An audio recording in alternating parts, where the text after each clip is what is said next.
If perfectionism is your main strategy for producing good work, it will eventually slow you down more than it helps you. Not only will it cost you your progress, but also your health, your sense of self, and even the quality of some relationships. So today I'm going to show you how to stop relying on perfectionism as your default way to execute goals and move your ideas forward, and help you see other ways to get the same or even better results so that you can get things done without the overthinking, procrastination, and exhaustion that perfectionism creates. Because if you don't start thinking beyond perfectionism as your default tool, you'll keep spending too long on things that don't even matter while delaying the things that actually do. So if you're someone with big ideas who wants to produce great work, but you keep overthinking, procrastinating, or feeling overwhelmed with the process, then perfectionism is probably running the show in the background, which means this video is for you. If perfectionism has been your default way of producing good work, what can you use to help instead of perfectionism? Here are 7 things you can aim for instead of perfection. The first thing to aim for is self-concordance. This means you pursue goals that reflect what matters to you, not just what's expected of you or what will get you approval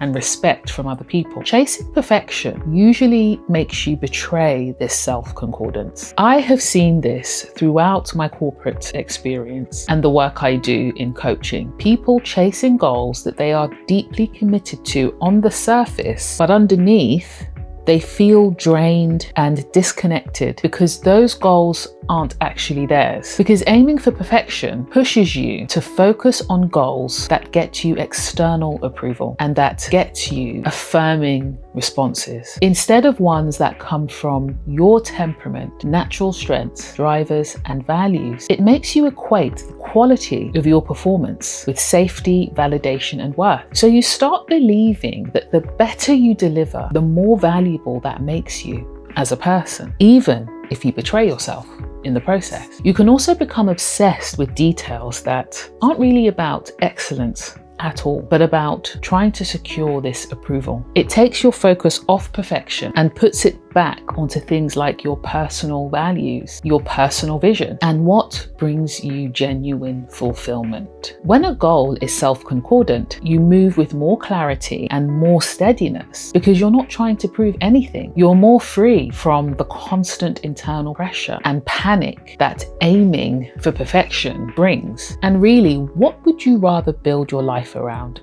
Fulfillment or panic? Second, instead of using perfectionism to move you forward, start aiming for courage instead. Courage allows you to take the kind of bold steps that perfectionism would never allow you to take. Perfectionism can look like conscientiousness on the outside, but it is actually fueled by a fear-based mindset. And one of the biggest misconceptions is that if you let go of perfectionism, you'll end up producing something mediocre that people won't like, when in reality, you'll be propelled into courageous action instead. Courageous action is being willing to act before everything feels perfect, before everything feels guaranteed or fully under control. And the more you pick courage over perfection, the more you grow in real confidence, because you start creating momentum and impact. Without self-concordance, you can end up being courageous about the wrong things. And without this next one, you won't be able to sustain all that courage. So this is why you need to start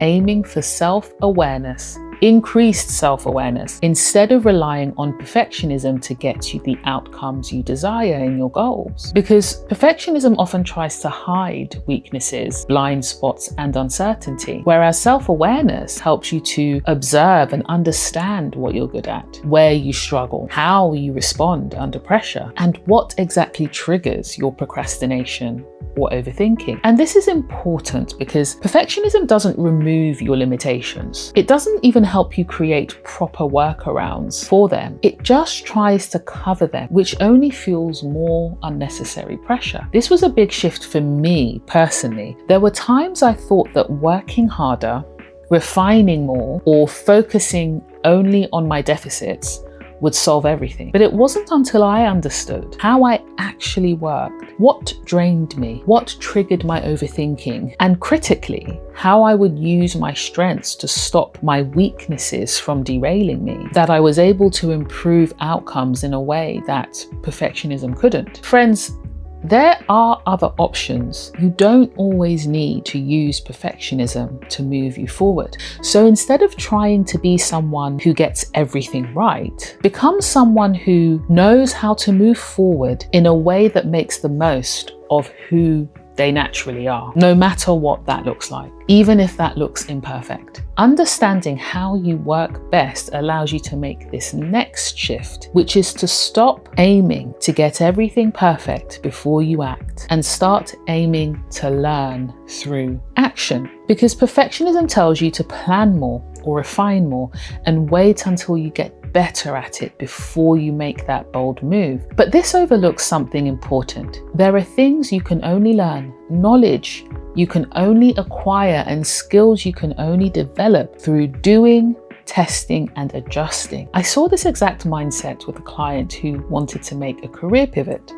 She thought she needed loads of qualifications and this perfect plan before she could start moving forward with it. But instead, I helped her recognize and identify ways that she could get relevant experience both inside and outside her existing corporate job. And through doing that, she quickly started learning what she actually liked, what she didn't like, what she was even good at, and where she had those gaps. It also expanded her network and relationships and gave her new skills. The clarity and knowledge she got from doing that came far quicker than the 2 years of studying she thought she needed first. So if you've been waiting to feel ready, it's because you've been taught you need to get it right before you even start. Number 5, another thing you can aim for instead of perfection when you're executing your ideas and goals is to use high but usable standards. In other words, adaptive perfectionism rather than maladaptive perfectionism. Over here on this channel, we don't demonize high standards. There's nothing wrong with having them. But we do reject the cost that approaching high standards in a harmful way makes you pay. Maladaptive standards are unrealistic, rigid, driven by external validation and black and white thinking, where the outcome is never good enough unless the impossibly high standards are met. Whereas healthier, adaptive standards are still high but proportionate. They're clear but flexible and only used for what actually matters. And when you don't meet those standards, it becomes an opportunity to learn, not a reason to punish yourself. That is a key difference between maladaptive standards and adaptive standards. So instead of asking, is this perfect? Or am I doing this perfectly? You ask, is this good enough to move forward? And does this meet the standard required for this stage? But even when your standards are healthy and adaptive, things may still not go to plan. And this is where most people fall back into aiming for perfection again to help them move things forward. But cognitive flexibility is a far better alternative because it allows you to adapt and use setbacks as your springboard. Perfectionism often expects linear progress, predictable outcomes, and things going according to plan. But real progress doesn't look like that because it comes with setbacks, failures, and changes in direction. However, if you're rigid, every disruption will feel like failure or evidence that you shouldn't be pursuing that dream or idea at all. That's when people start questioning everything and they lose momentum or start overworking and overextending, which makes them exhausted. Cognitive flexibility, however, allows you to adjust, respond appropriately, and keep moving without allowing self-doubt to take you off course. The final one is so simple, yet underrated. And when my clients start getting caught up with perfectionism and aiming for perfection, this is one of the things I help guide them back to straight away, which is to aim for just knowing and taking your immediate next step. Perfectionism wants to send you into overwhelm, into self-doubt. It slows your progress by convincing you that you need to start with the full plan and total clarity before you take action. But progress doesn't require all of that. It simply requires you taking one valuable step at a time. So instead of asking, how do I do all of this perfectly? You ask, what is the next best step I can take from here? That question simplifies things when perfectionism wants to overcomplicate everything. So tell me in the comments, what could your next immediate step be that will also move you forward in your idea, goal, or dream that you're trying to execute? Everything you want, your ideas brought to life, your goals realized, a life that is actually aligned with what genuinely matters to you, doesn't come from getting everything perfect or aiming for perfection. It comes from moving forward, even when things are uncertain and even when it's uncomfortable. When perfectionism tries to run everything, tell it to take a back seat and that it has to give the others a chance. And once you start doing that, something really powerful begins to shift. And if you want to see what is that everything that changes when you do stop choosing perfection, then watch this video next. I'll see you there.